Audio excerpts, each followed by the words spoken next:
Hi, so this is a video series I think I'm going to do called um, Old Math Using New Technology or New Tools or New Manipulatives or just a new perspective. So the idea is, it's old math, and then new tech. So old math, new tech, and technology in this case is just really anything that has been invented since the book that I'm focusing in on, or since this older time, if you will. And I don't know, we'll see how it all goes. But so I got this book I found flea market, and so it's called First Steps in Algebra by Wentworth. So you open it up, it's got some interesting, dated 1911. It's by G.A. Wentworth, and it is an interesting. One thing is, anything published before 1923 is in free press. So this was published in 1894, and there have been other kind of books, but he was one of the textbook writers that I keep finding over and over in older kind of textbooks. Maybe one day I'll do a little piece or a video on the actual author. But what I'd like to do is, this is just going to be a series of videos, me going through this book and showing you kind of algebra, old math, if you will, that's been around a while. And we're going to start with just the introduction. So if I turn over, I'm on page 1. It's called First Steps in Algebra, Chapter 1. And the introduction, I'll read it out loud. It says, the principal definitions are put in the beginning of the book for convenience, or for a convenient reference.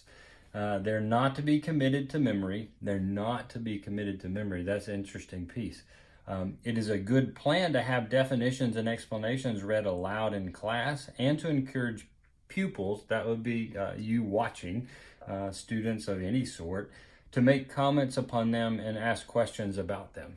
Really, it's about discussion. It's about interaction. It's about talking about the math and these words and these terms that show up. So here's a video. You're not really having an interaction with me per se, but maybe you have an interaction with someone else. You learn a word, term, something like that in this mathematics, and you go in, you make comments. You ask your own teacher. You ask your parent, guardian, brother, sister, cousin, neighbor. It doesn't matter. Just ask and ask questions about it.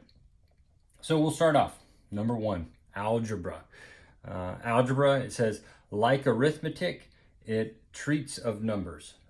I'll be honest with you. I don't know what the use of that word treats of numbers means.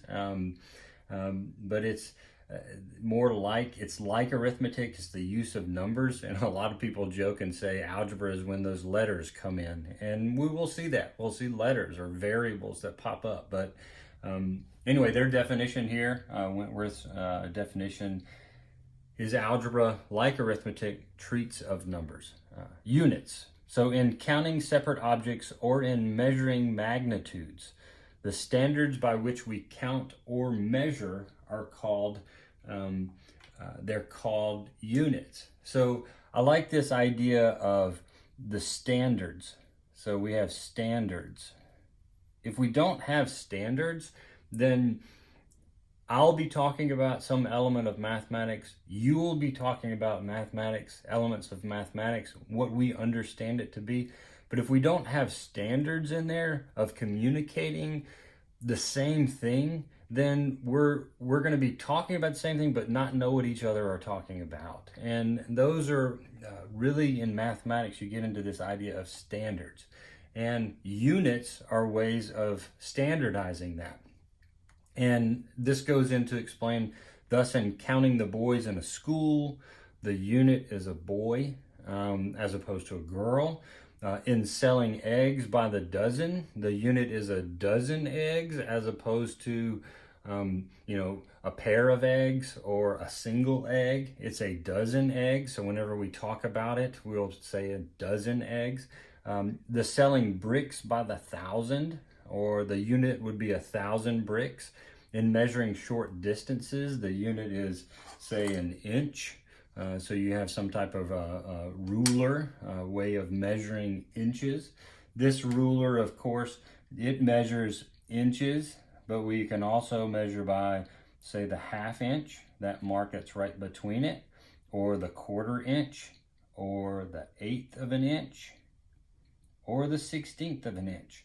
So this measurement here can be done in measure of inches would be one way to do it, or a foot would be the whole way. So 1 foot, this from here to here would be 1 foot. And then of course a smaller unit of measure would be 1 inch. And then if we wanted to flip it over, we can also measure in metric units, so 1 centimeter. So we can measure it by the foot, by the inch, by the centimeter. So all of those things that we use, those would be our units. The foot would be a unit, the inch would be a unit, the centimeter would be a unit of measure. So that's really important, and we need to have it standardized so that we're all talking about the same thing. So this is American standard unit of measure is going to be the foot. Then we have the metric measurement, the standard unit of measurement in the metric system with centimeters. So we have a standard way of discussing and describing that. A long time ago we did hands. So how many hands tall? It would actually be kind of the width of your hand. So this would be 1 hand tall, then 2 hands, and then 3 hands. It was more of an estimate. It was an arbitrary unit of measure. It wasn't a standardized unit of measure, because the width of my hand may be different than the width of your hand, or my sister's hand, or my brother's hand, or my mom's or dad's. So they would use hands, which eventually came down to about 4 inches, if my memory serves me right. Then we go on in this book and we go numbers. So it's the repetition of the unit is expressed by numbers. So it's the repetition of that unit. So let's just say our unit is, a rubber duck. So here's 1 unit, or our unit, the unit is going to equal a rubber duck. Okay? And let's just say the repetition of that unit of measure, the repetition of the unit is a number. So when I have this many, a repetition of that unit rubber duck, I need a number that tells me what that is. And we know that number to be 4. 1, 2, 3, 4 of them. And when we have a number of specified units of any kind, is called a quantity. So we have 4 rubber ducks. Okay, so we have 4 rubber ducks, and that is a quantity. The number is 4. The number of units is a quantity, the number of specified units of any kind. And then this number symbols in arithmetic they employ the arbitrary symbols 1, 2, 3, 4, 5, 6, 7, 8, 9, and 0, also called figures. So in this book, back in, 1896, I think it was 1894. So they talked about figures, or we have numbers, or I guess we have number symbols. So this book will have different words that utilize or that talk about these numbers that we have. And if you want to go back, like, why do we call something that we have a base 10 system? Our number system is a base 10 system. I remember what I was talking about. So we have figures and then numerals. We could call them numerals or figures, or the number symbols. Notice they have number symbols. So these are the symbols for our quantities and our numbers. So these symbols that we use, we have 10 of them. We have the symbol, number symbol 1, the number symbol 2, the number symbol 3, 4, 5, 6, 7, 8, 9, and then we have the number symbol 0. And all together, there are 10 symbols. And so because we have 10 symbols, we are in a base 10 system. And that base 10 system is how we do all of our mathematics, at least here in America. And then we have number symbols in algebra. So algebra, it employs the letters of the alphabet in addition to the figures of arithmetic to represent numbers. So letters are used as general symbols of numbers in which any particular value may be assigned. So this is where algebra comes in, and algebra is going to use something that is using our alphabet as well.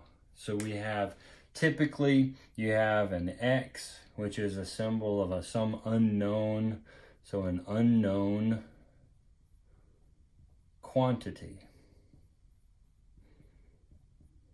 Okay, and so the idea is letters used as general symbols of numbers which any particular value may be assigned. So you have an unknown quantity, and we get in algebra and we try to solve for that. So if I have like some unknown amount, I'm going to put some unknown amount of ducks inside of a box. Okay, so here's a box, and in that box is X. So it's unknown. We don't know how many are in there. There's some ducks in there. I put them in there, but it's some unknown amount. And what I'm going to do is I'm going to say that X plus, X plus 2 is going to equal 5. Okay? So whatever I have in my box, X, it's unknown, plus 2 more is going to equal 5. So if I take my box here, and then if I add 2 more to that box, then I'd have a total of 5. So I'd have a total of 5. Hold on just a second, I gotta find my other duck. There it is. So that unknown amount, something in that box, X, if I add 2 more to it, then I'm gonna get a total of 5. So what happens is you get, let me move my book over. What I have is I have X plus 2 is gonna equal, I'm gonna erase this over here. That's what we do in math. It's gonna equal 5. So I have some unknown amount plus some unknown number of ducks plus 2 more ducks is gonna equal 5 ducks. So I need to solve and find out how many ducks are inside of that X, because X is an unknown quantity, but we can solve for that unknown quantity using the skills of algebra.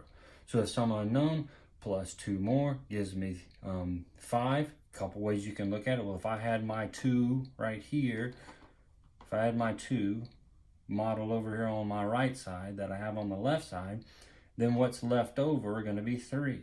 And so that's one way to look at it. I have 3 ducks in X plus 2 more gives me 5 total. Another way we like to do it in algebra is we say, well, we subtract 2 from both sides. So if I took 2 away, took 2 ducks away, so minus the 2 there, and I took 2 away on the right side, minus the 2 on the right side, subtracting from both sides leaves me with X equals the 3 that when I subtracted the 2, I left my 3 over there. So it's X plus 2 equals 5. Subtracting the 2 from both sides tells me how many are inside of my box, my unknown. So that's kind of, that was a little more than what Wentworth wanted. But all in all, you have your textbook, this old textbook. We're going to go through. The next video is going to be on the principal signs of operations. So I thank you for watching.